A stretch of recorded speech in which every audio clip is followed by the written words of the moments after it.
hello, family. We are back again. This is Wozer TV, the best Christian entertaining channel.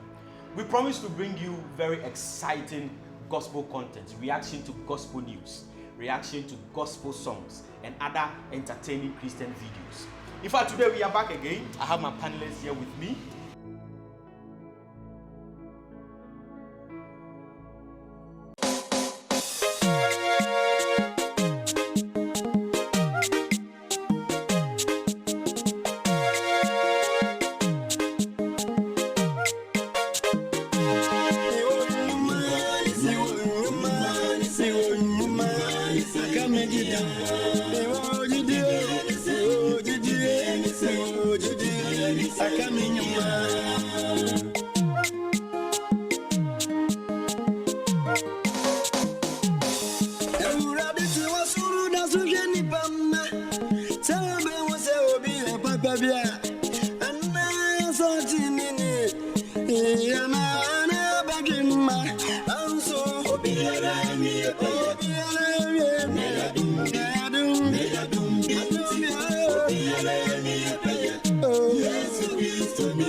Man of God.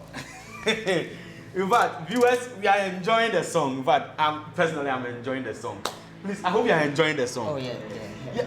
But you know, before we continue, I want to ask a question. We all know Great Ampong. In fact, Great Ampong is one of the renowned gospel artists we all know. Yeah, we won't tell me. In fact, we know. So, what we ask based on this song, I'm asking my first question to my panelists is, what is the difference between works and faith? Works and faith, because that is a common word that the guest, how do you call it? Our songwriter is mentioned all over his video, in his lyrics. What's the difference between? Okay, let me take it from Brother Jude. What's the difference? What's the meaning of works? When we say works, we are referring to your actions. Okay, the things that you do. Okay, this is what works is all about. Okay, what you perform. So in Ephesians chapter 2, the verse number 10, the Bible said that we are His workmanship, okay, created in Christ for good works. Okay, you get it. So the works has already been prepared for the believer to walk in. So when we talk about works, we are just talking about something that has been laid. Okay, an action that someone performs. That is what works is all about. Okay. I don't know if you get what I'm trying to do. So is it just anybody performs, or if you are to the believer alone? No, if you just ask of works. Okay. So works can be for anybody, whether the believer or the unbeliever, unless maybe you are being specific. Okay. All right. When it has to do with the believer, then we'll go a little bit. Okay, so when it has to do with the believer, what is works? When it has to do with the believer, like I said, there are things that Christ has prepared for us, and that one has to do with basically going into the Christian field. We can speak of evangelism. We can speak of taking care of the poor. Okay. We can speak of there are so many things that we can speak of when we go into details with respect to the Christian or the believer. All right. Okay. All right. So, Brother Damascus, so when we mention faith, what is faith? Actually, when we say faith, we see two different types of faith in the Bible. Okay. We have faith which appears in Hebrews 11, verse 1. That kind of faith is not our faith. Okay.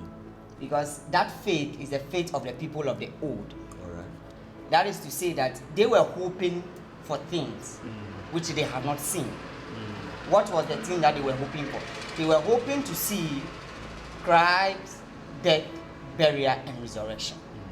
Okay. But our faith is a faith that comes as a result of hearing the message of Christ.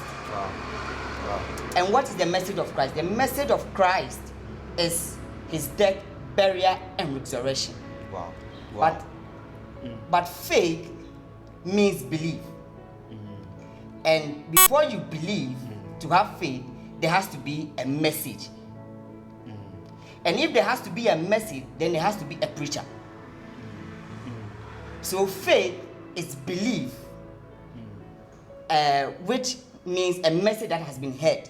Okay, so based on the message that have been heard, you have faith. You believe. That's so what that action is faith. Yes. Wow, that's powerful. Listening to the song, the man of God and the songwriter was saying, he said, "Obiara nye pe, and just adom. That is there is none righteous except by the grace of God that has made us so." What is your stance on it? You see, maybe I just want to pick it from, maybe he made a reference to the Old Testament times. Okay. Get it? The point is that to the old man, you can say that we are not righteous, or they are not righteous, or they were not righteous. Okay. But you can't tell a New Testament person or the born again that he's not righteous. In 2 Corinthians chapter 5, the verse number 21, the Bible said that he made him to be sin who knew no sin, so that in him, that is in Christ, we will become the righteousness of God. Okay. So the born again is the righteousness of God. So it is not a sin to call yourself No. righteous. If you are refusing to call yourself righteous, then it means you don't know who you are. As a born again. That is what I'm saying. The Old Testament, there is a scripture in the Old Testament that says that there is none righteous. Okay. You get it? But the Old Testament understanding of righteousness is different from the New Testament. Wow. Viewers, see, we need your comments on this one. Is it a sin to call yourself righteous? Is it true that there is none righteous? Like the songwriter is saying, said nyame pe onyankopon pe ni otri ni. Is it true? Drop your comments. Don't forget to like, share, in fact, this video, and don't forget to subscribe to our channel. Let's continue our discussion. So, like you were saying, so it's not a sin to call yourself righteous. No, it is not a sin to call yourself righteous. As a matter of truth, every born again is righteous. Hey. You have a right standing with God through Christ. You get it? But the Old Testament man, and because they didn't know God, you get it? The Bible said that Jesus reveals God to us. So if you don't know Christ, you don't know God. If you don't have Christ, you don't know God. So we can go back to the Old Testament and boldly say that the Old Testament folks didn't even know God. Wow. But that is a subject for another day. That's right. So the form of righteousness operating with was more like you can be deemed as a right man. Based on what you did at a particular time. Okay. It can be credited to your account as a righteous person. Wow. But the New Testament man, it is Christ who did the job for us, and through him he has just given it to us free. Wow. So every born again is a righteous person. You have a right standing with God. That is to say that when God looks at you, God doesn't see you. God sees Christ. You get it? The reason why you are righteous is because when God sees you, God doesn't see you, the human being, like Jude Ameti has said. But God sees me and he sees Christ in me. Wow. And Christ is righteous, and that is why I am righteous. Please, let's continue. I have more questions on this one. Let's continue.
she house. So was so far, so for my amico. When me on the man and I need better no be a see what you need facing a man no calimona, yes, Cristo, only what's in the Man of God. This song is a very interesting song. You know, I think it's one of the songs I really enjoy. In fact, when I was listening to this, I was like, the combination of the lyrics, the words. I see, and that is Christianity is what? It's personal. Man of God, what do you think about it? This Christian faith that we have all come into, is it a personal issue? Because I've heard many men of God say that.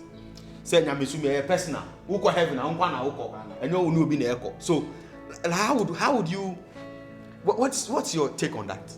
When we say personal, we are talking about something which you alone have the right to know, or if there is another party involved, that party alone. Our faith is not something that we hide in our rooms. So when it comes to our belief, or as Christians, we do not say that it's personal. Though when we die, we go up there alone and then we are judged alone. But if you say that you believe in Christ, you should love the things Christ loved. So, in that way, then it's personal. I'm coming. If you love the things that Christ loved, you would go out there and do the things that Christ does. Wow. And if you do things that Christ likes, it is no longer personal. It is something that you have believed, which you have taken upon yourself to show to the people out there. Wow. So it is not known to you alone, except we are defining the word personal in a different term. But if you are defining personal as in it is personal to me alone, then then our faith is not like that. Our faith is something that we portray to the people out there. Wow. Because Christ wants everybody to come to him. And then we love Christ, and therefore we love what Christ loved. And what does Christ love? He loved everyone to be saved. He wants everyone to be saved. Mark 16:15. He asked the people, go. Luke 9 verse 1. He said, go. This man wants people to be saved. So if you say that your faith is personal, then it means that you wake up in your morning and then you go to and come back to the house. But if you say that you're a Christian, it is not personal. You do the things of God. Wow. Man, do you agree with what Abada is saying? I agree with what my But you see, there is this quotation people have been quoting in the Bible. It's somewhere, I don't know, it's somewhere in Philippians. Say, work out your own salvation with fear and trembling. The next verse is, for it is God that worketh in you. You know, and what was it work out? The work out, you see, one kasa. Who ni pediano, you the person who has gotten saved, who has been saved, is the one who is supposed to work out that salvation. How do we relate it to this statement? Is it true that this thing is truly not personal? No, there is. We can pick it from 2 points. Okay.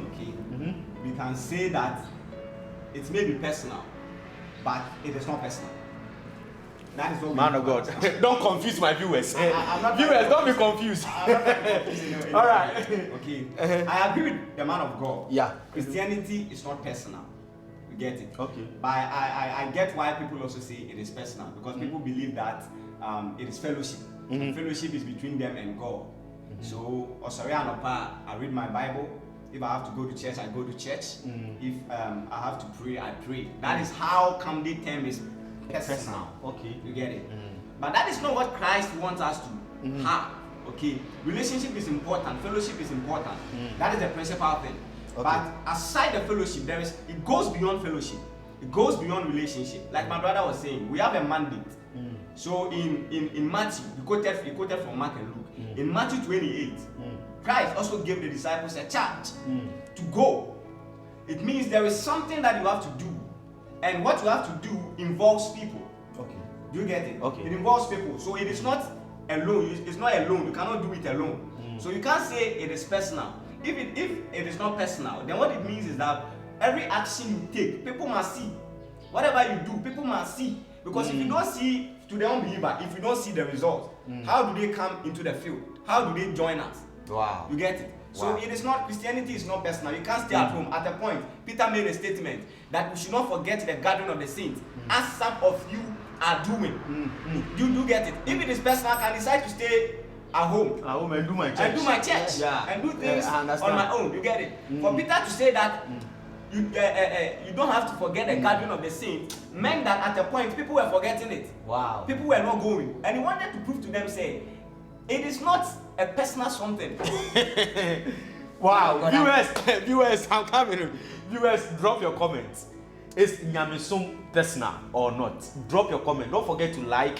Don't forget to share the video. In fact, don't forget to subscribe to the channel. It's Wozer TV. In fact, we're having a very lively discussion over here. We need your comments so that we can interact with you. All right, man of God, you wanted to say something? Yeah. The book of Philippians, Uh-huh. the word is work out. That word, work out, needs to be explained rightly. Okay.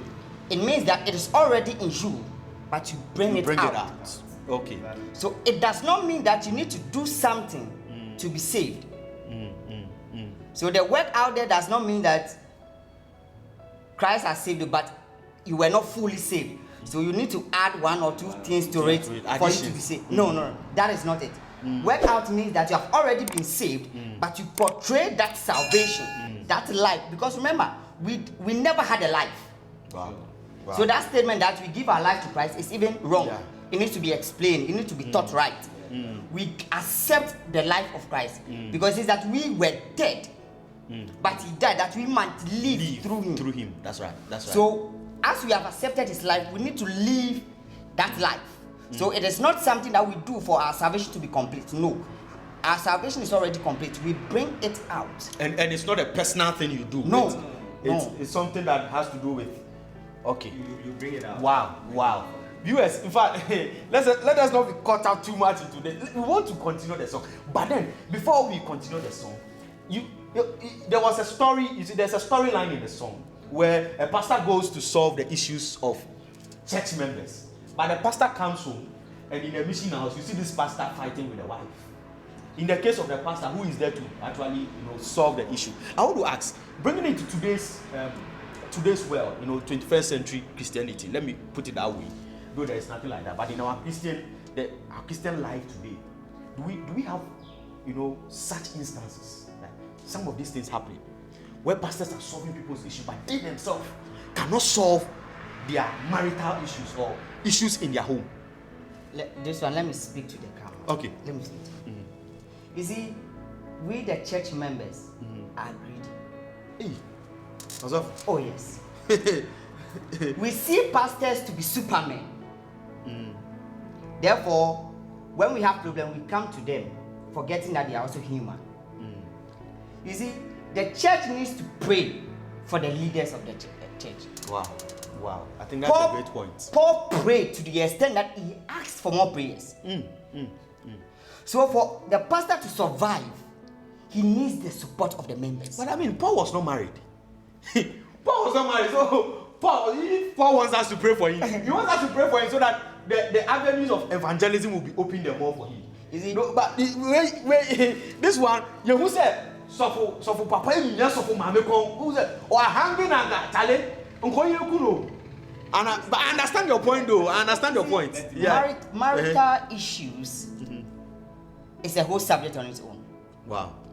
There are men of God, even in their churches, they cannot treat the subject marriage rightly. Because marriage is not exclusive to Christians or believers. Okay, yeah, that's true. There are people who are married who are not believers, but are enjoying their marriage. So until you have understood the topic as marriage itself, you cannot survive in it as a believer. Wow. Take forgiveness out of this Bible that we are reading, and we are all custodians of hell. Man of God, pause over there. You hold on. You are heated up, but hold on. Let me come to my brother Jude. So, do we see such instances in our time? And based on what the man of God is saying, what's your comment? We see a lot more. Do you have any examples you can cite for us? Because this thing is getting very interesting. We have numerous examples to set, but I just want to speak on the issue. Okay. Like my man of God was saying, pastors are not supermen. But then, I believe that every pastor should be able to learn. Okay. You know, there are people who go like, it's my character. Or no bet me can solve someone's issue. But Roban fear, you know, come Nana said, yeah, or you will fear. It's nothing good to write home about. And you cannot justify that. As a man of God, you can't say that. Well, you know the man of God is a mean way before. It is wrong. It is wrong. Yeah, it is wrong. yeah, You have to work on it. Okay. Do you get it? You have, because what message are you giving to the church member? Church member ne any problem. What can solve the problem?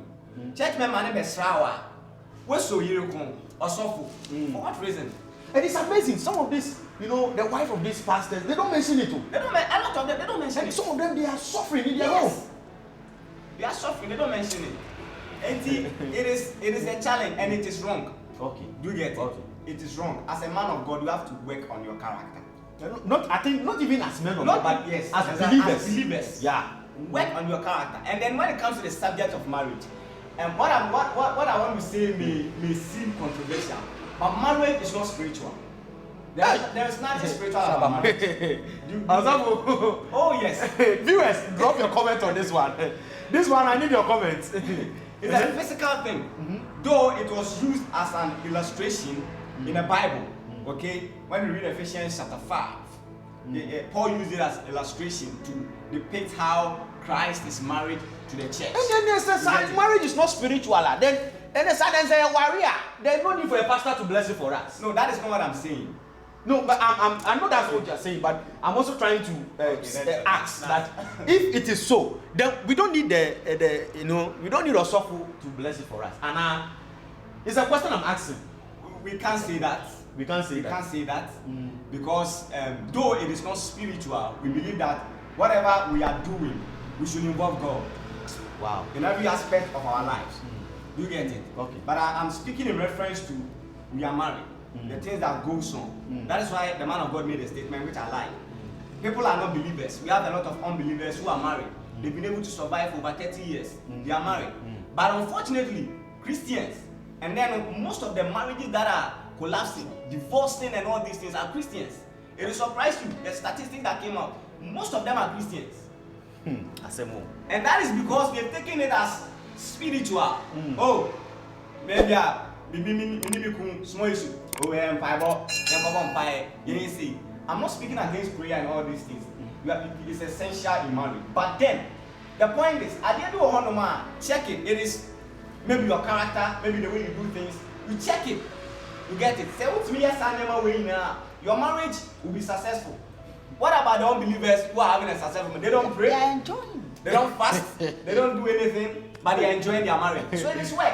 You know, what you are saying has reminded me of something my boss said. My boss said that there's a thin line between unsuccessful marriage and successful marriage. It is lack of common sense. Lack of common sense. Lack of common sense. But I think we should tackle the topic of marriage some other time. Yeah. But viewers, we need your comments. Drop your comment. Don't forget to like the video. Don't forget to share the video. Share video, no? And subscribe to the channel. It's Wozer TV. Subscribe to the channel. Let's continue the song.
Service,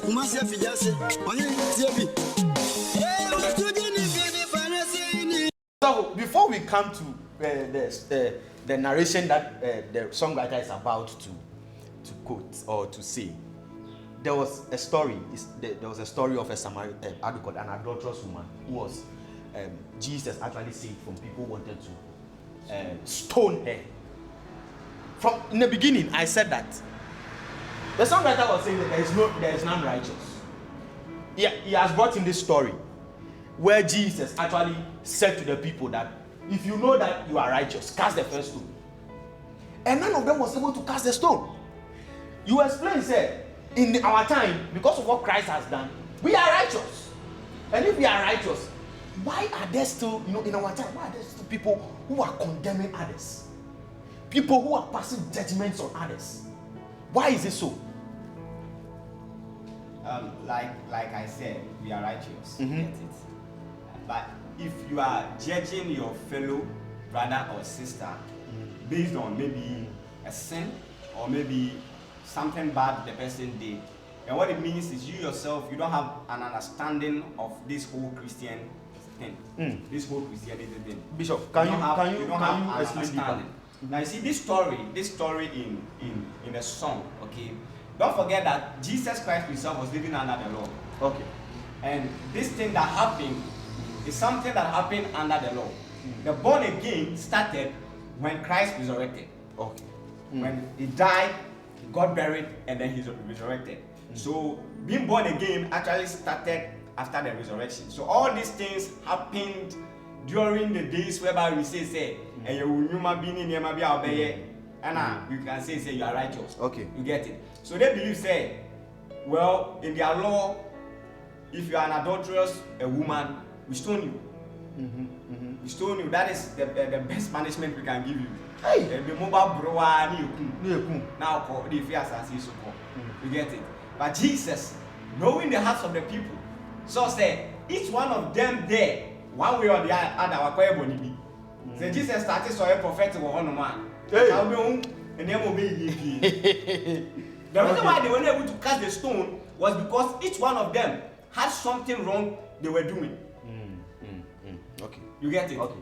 And so Jesus was just trying to teach us, say, in as much as we are righteous, you err. And when someone errs, it doesn't make the person a sinner. Okay.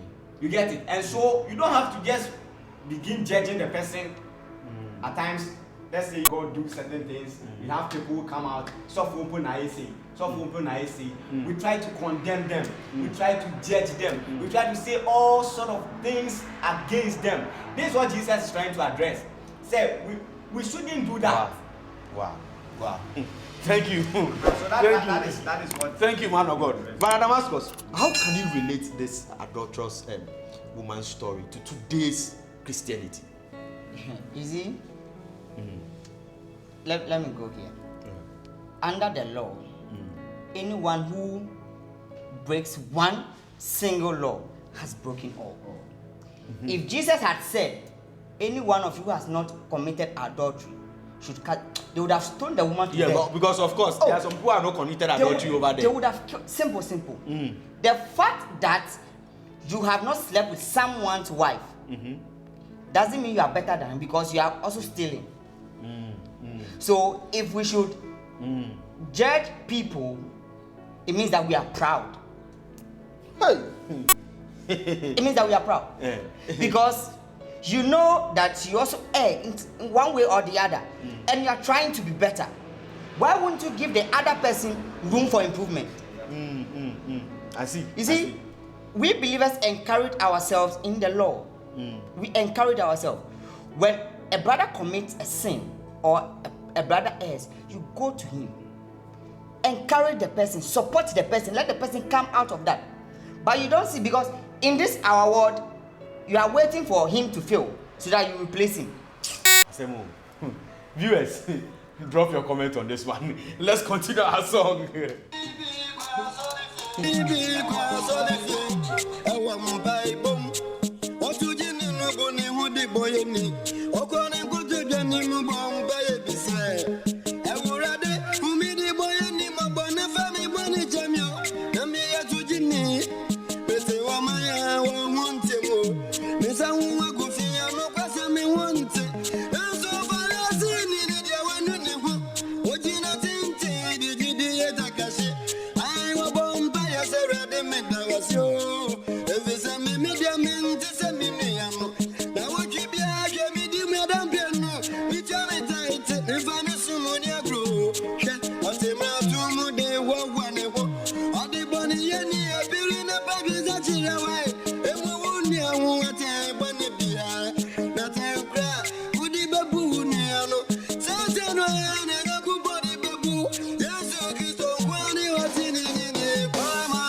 lyrics continues. In fact, the chorus continues to the end.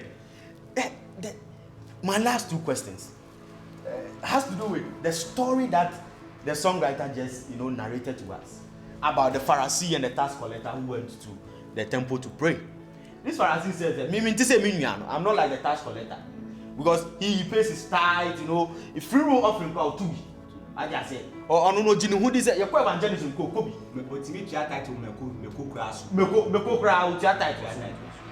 So, looking at this story, did the Pharisee see himself worse than the tax collector?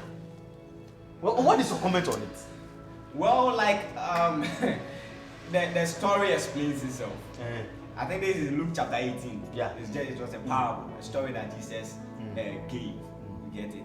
And the Pharisee, the Pharisees were people that dealt with the law, so they knew the law very much, very, very well.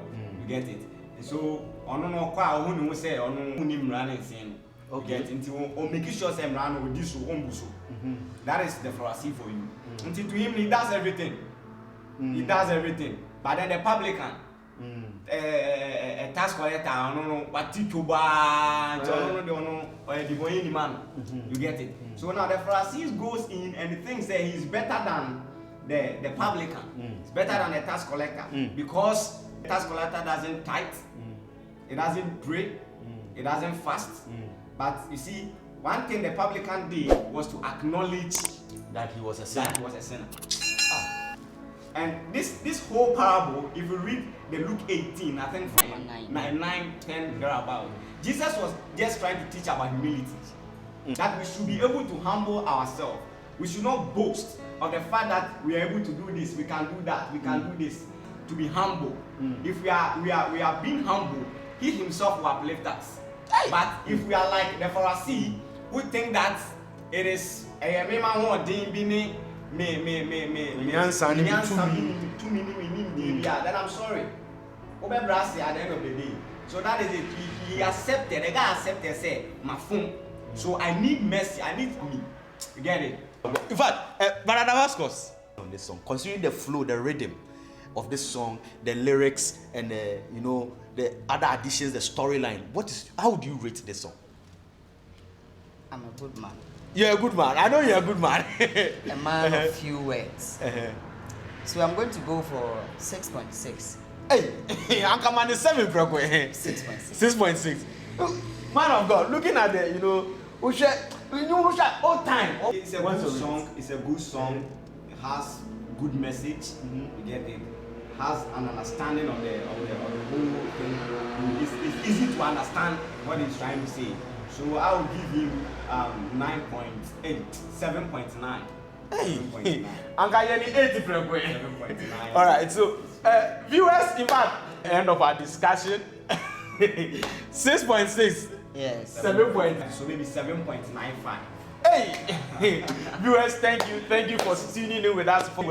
This is Wozer TV, the best Christian entertaining channel to you. Fantastic and exciting content. So stay tuned to our. Don't forget to like, don't forget to share the video, and don't forget to drop your comment. Drop your comment. Let's react in the comment section. Drop it and subscribe to our channel. God bless you. Until we meet again, be on top and be a topic.